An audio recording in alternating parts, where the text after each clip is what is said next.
Мен Құбаш Айсезім Есен Шегіреұлы Рақпаев атындағы жалпы орта білім беретін мектебінің 8-ші сынып оқушысы.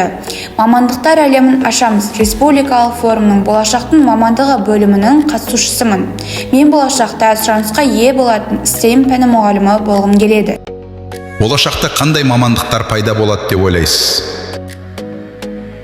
Роботтар, инженерлер, бағдарламашылар.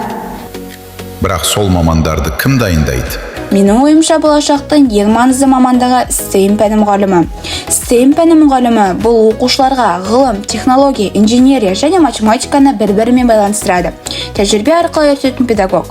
STEM мұғалімнің негізгі міндеттері: сабақты тәжірибелік жобалық форматта өткізу, оқушыларға нақты өмірлік мәселені шешрету, робот, модель, эксперимент арқылы білім беру. Неге бұл мамандық пайда болады? 5-10 жылдан кейін технологиялар күн сайын дамиды. Адамдар тек дайын білімді емес, ойлай алатын, зерттей алатын, жаңа нәрсе жасай алатын болуы керек. Сол үшін жаңа форматтағы мұғалім қажет болады.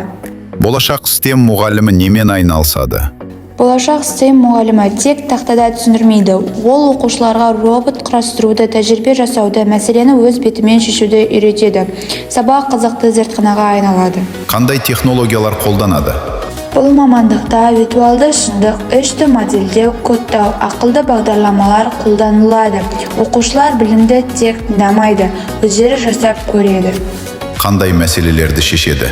STEM мұғалімі оқушыларды ойлануға, топпен жұмыс істеуге, өз ойын дәлелдеуге үйретеді. Бұл болашақта кез келген мамандыққа қажет дағдылар. Егер жақсы STEM мұғалімі болса, болашақта мықты инженерлер, ғалымдар, өнертапқыштар өсіп шығады. Сондықтан бұл мамандық ел болашағы үшін өте маңызды. Менің ойымша, болашақта ең сұранысқа ие мамандықтардың бірі STEM пәні мұғалімі. Себебі ол болашақты тәрбиелейді. Менің болашақ мамандығым STEM мұғалімі. Бұл мамандық мен үшін тек пән үйрету емес, оқушыларды ойлануға, зерттеуге және жаңалық ашуға жетелеу. STEM бағыты арқылы мен балалардың шығармашылық қабілетін дамытып, алған білімін өмірмен байланыстыра алатын, заманауи технологияны саналы қолданылатын тұлға қалыптастыруды мақсат етемін. Болашақта еліміздің ғылымы мен техникасын дамуына үлес қосатын шәкірттер тәрбиелеу менің басты мұратым.